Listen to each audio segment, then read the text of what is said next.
ইয়াৰ বাহিৰেও আমাৰ লগত পোনপটীয়াকৈ থাকিব সদৌ অসম ছাত্ৰ সন্থাৰ মুখ্য উপদেষ্টা ডক্টৰ সমুজ্জ্বল কুমাৰ ভট্টাচাৰ্য আৰু থাকিব নিবন্ধকাৰ ব্ৰজেন ডেকা।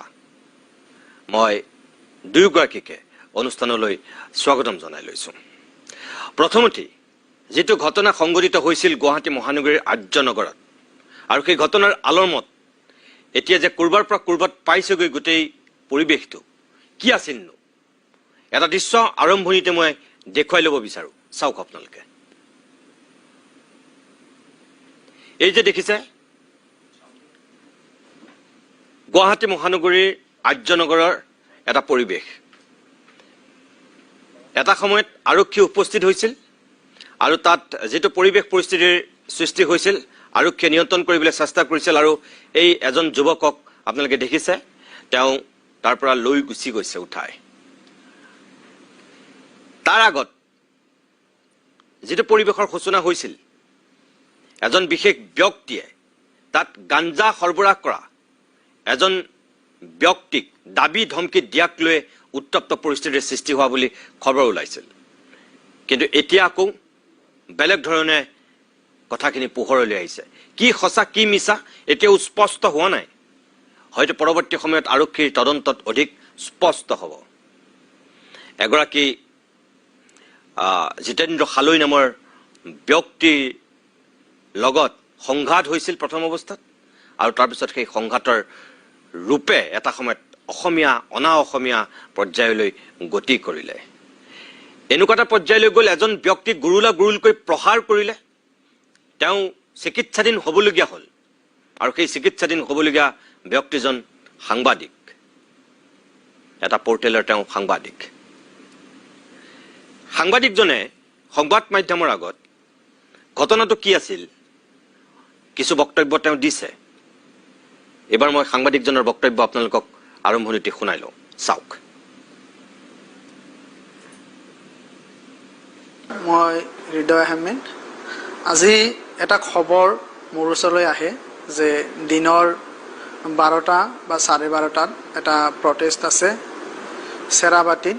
ইতিমধ্যে যি জিতেন্দ্ৰ হালৈ নামৰ এগৰাকী ব্যক্তিয়ে মোক কৈছিলে যে এটা মৌন প্ৰতিবাদ আছে। গতিকে মই যিহেতু সাংবাদিক গতিকে সেই বাতৰিটো সংগ্ৰহ কৰিবলৈ মই গৈছিলোঁ আৰু তাত গৈ পিনে এই যিটো বাতৰি বা তাত মৌন প্ৰতিবাদ আন সংগঠনৰ সদস্যসকল উপস্থিত আছিল আৰু মই জিতেন্দ্ৰ হালৈৰ এটা 1-to-1 এটা বাইট লৈ আছিলোঁ আৰু বাইট লৈ থকা সেই অৱস্থাত যেতিয়া বাইট শেষ হ'ব আৰু তেতিয়া তেখেতে নিজৰ কথাখিনি ৰাখে আৰু মই সাংবাদিক হিচাপে নিজৰ প্ৰশ্নখিনি কৰিছোঁ আৰু সেই মুহূৰ্তত ক'ৰ পৰা এদল উদণ্ড যুৱক আহি আমাক আক্ৰমণ কৰে, প্ৰহাৰ কৰে আৰু সেই স্থানত মই ঢলি পৰোঁ।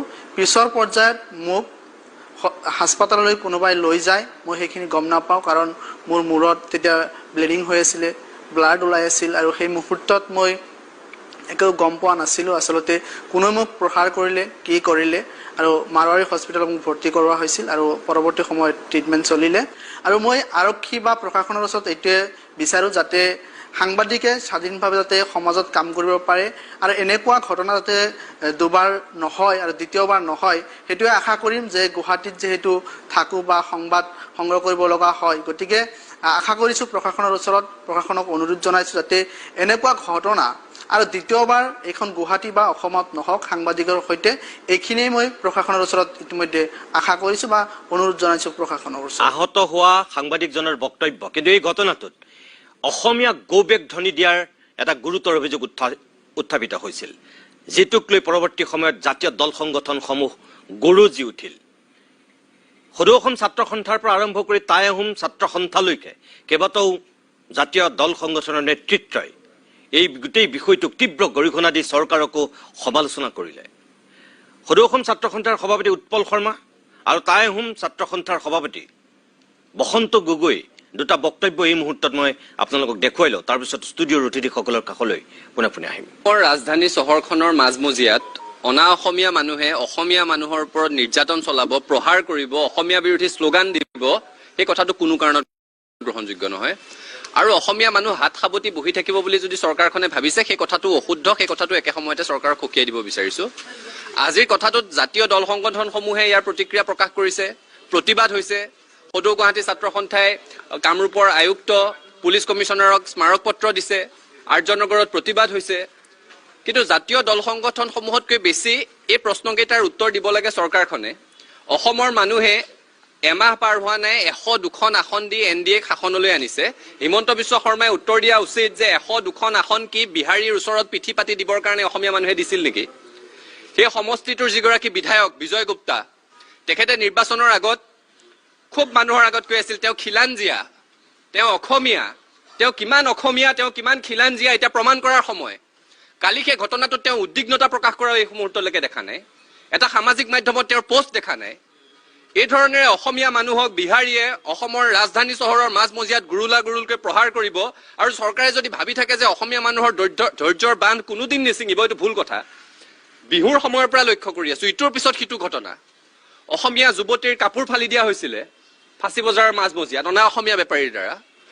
অসমীয়া যুৱক যুৱতীক গুৰুলকৈ প্ৰহাৰ কৰা হৈছিলে বিহুৰ আগে আগে।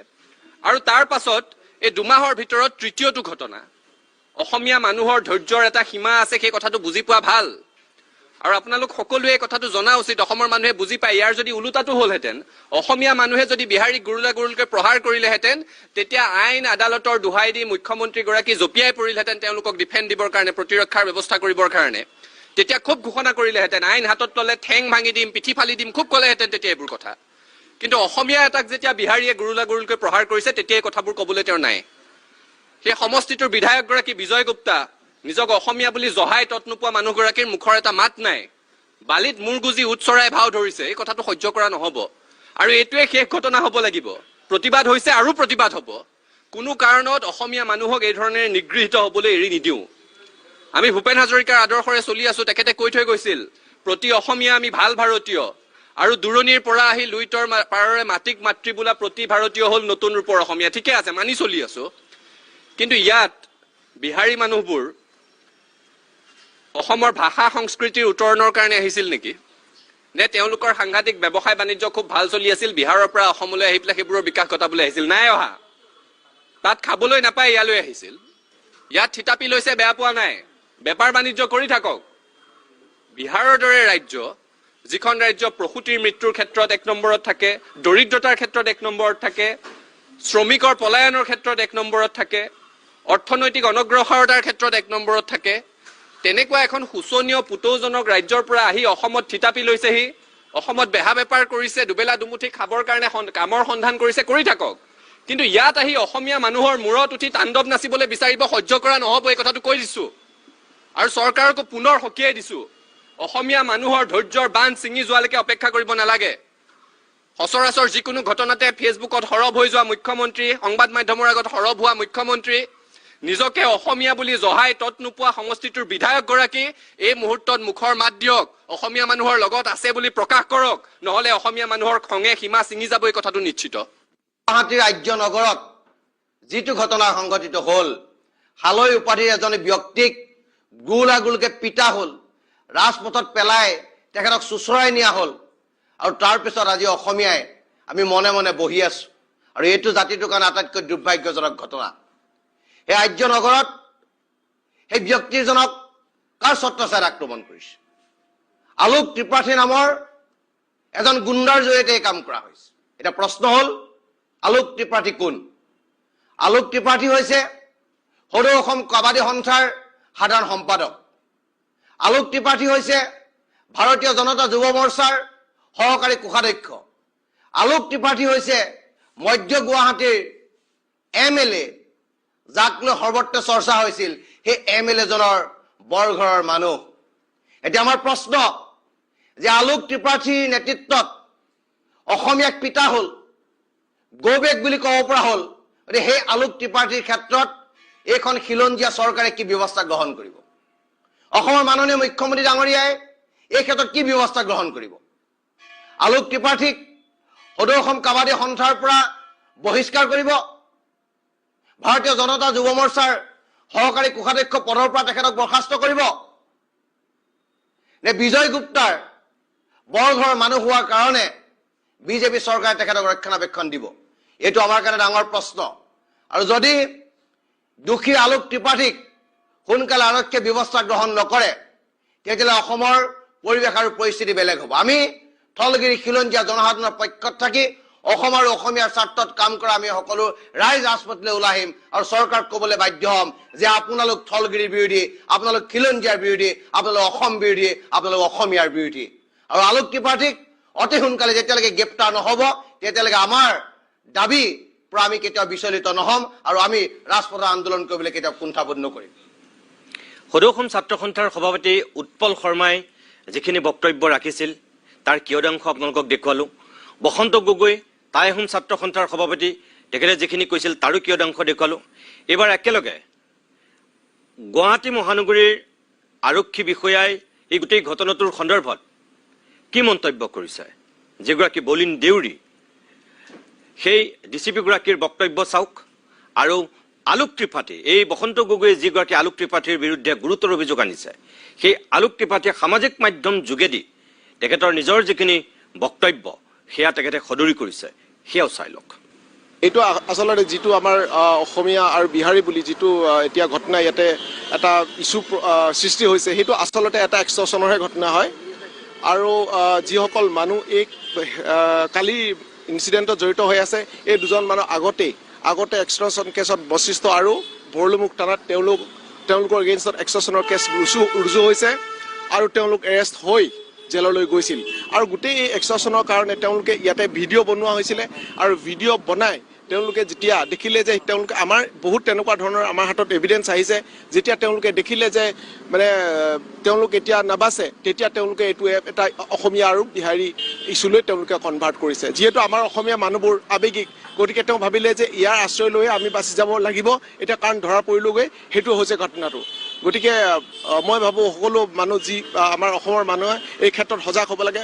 যিটো আমাৰ ড্ৰাগছৰ বিৰুদ্ধে যি অভিযান, সেই অভিযানটো ড্ৰাগছতে ৰাখিব লাগে, এইটো বিহাৰী অসমীয়া সেইটোলৈ নিব নালাগে।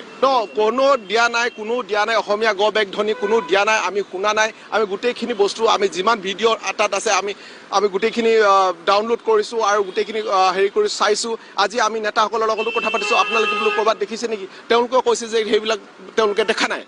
চ' এইটো হৈছে এটা ভুৱা, এটা মানে অসমীয়া চেণ্টিমেণ্টত এক্সপ্লইট কৰি এই যিসকল মানে ক্ৰিমিনেলছ আছে, সেই মানে মিছক্ৰিয়েণ্টবিলাকে তেওঁলোকৰ যি ক্ৰাইম, সেই ক্ৰাইমটো লুকাব বিচাৰিছে। নিশ্চয় যদি আমি এতিয়া চাই আছোঁ তেওঁৰ এগেইনষ্টত যিখিনি বস্তু আমি পাইছোঁ সেইটো আমি চাই আছোঁ। আৰু যিখিনি ইফালে মানে জিতেন্দ্ৰ হালৈক যদি কোনোবাই কাৰোবাৰ কমপ্লেইন থাকে তেতিয়াওতো মানে পুলিচক ক'ব পাৰে। আৰু যদি সঁচাকৈ কোনোবাই যদি এণ্টি আছামিজ শ্লোগান দিছিলে আমি সেইটোও চাই আছোঁ। আৰু যদি তেনেকুৱা হৈছে নিশ্চয় তাৰ ওপৰতো একশ্যন ল'ম, কাকো কিন্তু হেৰি কৰি দিয়া নহ'ব যদিও মানে সমাজত অশান্তি মানে হেৰি কৰিবলৈ বিচৰা হয়। এতিয়ালৈকে আমি গোটেই বস্তুটো চাই আছোঁ। আমি দিনটো ইয়াতে আছোঁ। তেওঁৰ কথাটো নিশ্চয় আমি অনুসন্ধান কৰিম, কোনোবাই যদি তেনেকৈ কৰিছে। আৰু CCTV কেমেৰাটোতো আহিব, যদি সাংবাদিকগৰাকীক তেনেকৈ এটেক কৰিছে সেইটোতো আহিব। সেইকাৰণে আমি CCTV কেমেৰা যিমান আছে চবখিনি আমি এক্সামাইন কৰিম। আমি আজি ল' এণ্ড অৰ্ডাৰ বিজি হৈ আছোঁ, কৰিব পৰা নাই, বাট আমি গোটেইখিনি কৰি ল'ম। কৰি আমি যদি কোনোবা ইনভলভমেণ্ট আছে ল' এণ্ড অৰ্ডাৰ চিটুৱেশ্যন ক্ৰিয়েট কৰোঁতে, কিন্তু কাকো ৰেহাই দিয়া নহ'ব। এই অপপ্ৰচাৰ এনেকুৱা ধৰণৰ সামাজিক মাধ্যমত মই শুনা পাই আছোঁ আৰু জানিবলৈ খুব দুখিত অনুভৱ কৰিছোঁ যে সেই স্থলীত নেগেটিভ পৰিৱেশ য'ত সৃষ্টি হৈছিলে আমাৰ আৰ্যনগৰ ব্ৰিজৰ তলত, তাত কোনোবাই বোলে আপোনাৰ অপপ্ৰচাৰ কৰিলে যে অসমীয়া গো বেক ক'লে বা এছামিজ গো বেক কৈছে। কিন্তু মই 100% মই ঈশ্বৰক মই বিশ্বাস কৰোঁ, মই নিজক মই শপত খাই কৈছোঁ আৰু ঈশ্বৰক মই শপত খাই কৈছোঁ যে মই আৰু মোৰ লগত যিকেইজন আছিলে কোনো অসমীয়া গো বেক তাত কোৱা নাই। প্ৰথম কথা। দ্বিতীয় কথাটো হ'ল অসম আমাৰ বাবে মাতৃভূমি, অসম আমাৰ বাবে এক কৰ্মভূমি। আমি অসমক লৈ জীয়াওঁ, আমি অসমত জন্মগ্ৰহণ কৰিছোঁ আৰু এই অসমৰ ভূতনাদত মই নিজৰ প্ৰাণ আহুতি দিম, সেইটো মোৰ সপোন। এই অসমক লৈ মই নিজৰ স্বপ্ন ৰচিছোঁ, বালক কালৰ পৰা লৈ এই অসমত ঘাম পেলাইছোঁ, এই অসমৰ কাৰণে গোটেই জীৱন উৎসৰ্গিত কৰিছোঁ আৰু যদি প্ৰয়োজন হয় এই অসমৰ বাবে নিজৰ প্ৰাণো আহুতি দিম। এইকাৰণে মই অনুৰোধ কৰিছোঁ আমাৰ আৰক্ষী অধীক্ষকক যে যিজন ব্যক্তিয়ে তাত অসম গো বেক বুলি যদি ধ্বনি দিছে সেইজন ব্যক্তিক অতি শীঘ্ৰে কৰায়ত্ব কৰিব লাগে আৰু যদি তাত দিয়া নাই যিজন মানুহে অপপ্ৰচাৰ কৰিছে সেইজন হ'ল মেইন কালপ্ৰিট যিজন মানুহে তাত অসমীয়া গো বেক বুলি তাত ধ্বনি দিয়া বুলি যদি ওলায় পোন প্ৰথমে মই নিজে ব্যক্তিগতভাৱে অলপ ত্ৰিপাঠী হিচাপে মই থানাত গৈ মই এফআইআৰটো দিম মই ষ্টুডিঅ'ৰ অতিথিসকলৰ কাষলৈ আহিছোঁ এতিয়া প্ৰথমতে মই সত্যেন শৰ্মা ডাঙৰীয়া মই আপোনাৰ কাষলৈকে আহিছোঁ এই যোৱা 3 মাহত এনেকুৱা ঘটনা এতিয়া কেইবাটাও ঘটিলে মোটামুটি এই 2 মাহত 3টা ঘটনা ঘটিছে যেটো আমি সংবাদ মাধ্যমত বাতৰি কৰিছোঁ অসমীয়া অনা অসমীয়া এটা মোটামুটি সংঘাতৰ সূত্ৰপাত ঘটিছে আপোনাৰ সেই আপুনি যেটো অঞ্চলত থাকে সেই অঞ্চলটোতো তেনেকুৱা ঘটনা ঘটিছে আমি বাতৰিও কৰিছোঁ কেইবাবাৰো এটো ঘটনা এতিয়া কিমান সঁচা কি মিছা কোনখিনি সঁচা আহি থকা সময়ত আমি গম পাম এতিয়ালৈকে হয়তো স্পষ্ট হোৱা নাই গোটেই ছবিখন কিন্তু দুটা পক্ষৰ মাজত অভিযোগ প্ৰতি অভিযোগ যিখিনি উচ্চাৰিত হৈছে কিবা এটা তাত হৈছিল সেইটোতো খাটাং আৰু স্পষ্ট আৰু একাংশ মানুহে যে তাত আৰক্ষীয়ে লৈ যোৱাৰ পিছতো আমি যদি চাওঁ তেনেহ'লে দেখিম যে গৈ পেলাই আৰক্ষীৰ হাতত থাকোঁতেও তেওঁক প্ৰহাৰ কৰিবলৈ উদ্যত হৈছে সেইটোও সঁচা কথা আপুনি নিজে এগৰাকী সচেতন ব্যক্তি হিচাপে গুৱাহাটীৰ পুৰণি বাসিন্দা হিচাপে আপুনি কেনেধৰণে চাইছে গোটেই ঘটনাটো নিতুমণি প্ৰথমতে অসমীয়া অনা অসমীয়া আজি ৰাতিপুৱাৰ পৰা শুনিয়ে আছো গতিকে অকল অসমীয়া অনা অসমীয়া কথাটো নকৈ আৰু মোক এটা লিমিট কৰি দিয়া হৈছে যোৱা 3 মাহ নহয় কিছু দিনৰ পৰাই চাব লাগিব যে কি হৈ আছে অসমখনত বা কেনেকে হৈছে অকল 3 মাহত কিয় কৰো আমি আৰু আগলৈকে যাব পাৰো কিন্তু মই শেহতীয়াকে উদাহৰণ দিছো যোৱা 3 শেহতীয়াকে আমি 3 মাহতে আছো এই কথাটো কৈছো মই আৰু বহুতে এতিয়া ক'ব খোজে গুৱাহাটীত হৈছে ফাঁচী বজাৰ আজি মই দিনটো যিবিলাক দেখা পাই আছো গুৱাহাটী ফাঁচী বজাৰৰ কথা কৈছে বা আৰ্যনগৰৰ কথা কৈছে শিৱসাগৰতো হৈছে কাৰ্বি আংলঙতো হৈছে ক'ত হোৱা নাই এতিয়া যদি ইয়াত যে কৈছে যে এই অসমীয়া গো বেকটো কোৱাটো কোনো পোৱা নাই কাৰ্বি আংলঙতো আমি দেখিছিলো কাৰ্বি আংলঙতো কৈছে এটলিষ্ট এইটো আছিল তাত কিমান এৰেষ্ট হ'ল কিমানৰ কাৰ এগেইনষ্টে কিমান একশ্যন হ'ল মই গম নাপাওঁ সেইটো ইমান কৈ থকা হোৱা নাই প্ৰথম কথা যোৱাটো ইলেকশ্যনত আজি ইয়াতে যিকেইজন আমি ইয়াতে আহিছো মোৰ ভাতৃপ্ৰতিম ব্ৰজেনো আছে বৰুৱা ডাঙৰীয়া আছে মই চাগে দুৰ্ভাগ্যবশতঃ হওক সৌভাগ্যবশতঃ হওঁ এই যেটো চেন্ট্ৰেল গুৱাহাটী সমষ্টিটোৰ ময়ে মানুহ চাগে গতিকে চেন্ট্ৰেল গুৱাহাটী সমষ্টিটোৰ মই ভোটাৰ আৰু তাৰ পৰা মই দেখো আমাৰ মাননীয় শ্ৰীযুত বিজয় কুমাৰ গুপ্তা ডাঙৰীয়াই তেখেতে 1,12,97টা তাৰমানে 68.8% ভোট পাই জিকিছিলে এতিয়া কথাটো হ'ল 1,12,97টা ভোটত তেওঁ তাতে অকল অনা অসমীয়াৰ ভোট পোৱা নাই তেওঁ অসমীয়াৰো ভোট পাইছে অকলটো 1,12,97টাতে অনা অসমীয়া নাই এতিয়া বজেনেও নাচালে ময়ো নাচালো গতিকে আজিৰ দিনত আমি কৈ লাভ নাই ডিলিমিটেশ্যন কৰোঁতে তাতে শেষ কৰি পেলাইছে যে এটা হয় গুপ্তা হ'ব নহলে আগৰৱালা হ'ব নহলে কোনবা জৈন হ'ব কোনবা হ'ব ঠিক কৰি লৈছে আগতে যোনে যিবিলাকে কৰিছিলে তাত আৰু বজেনেও নাপায় সত্যেন শৰ্মাও নাপায় সেইটো আগতে ঠিক কৰি থোৱা আছে গতিকে আমি তেতিয়া আমিতো এইবিলাক সময়ত ডিলিমিটেশ্যনৰ সময়ত আমি কোনো প্ৰগ্ৰামত চিঞৰাও নাই গতিকে আজি নতুনকে সেইটো চিঞৰিব গৈ লাভো নাই যোনে কৰিব লাগে তলে তলে কৰি থাকে গতিকে সেইবিলাক কথা আমি মানি লৈছো যেতিয়া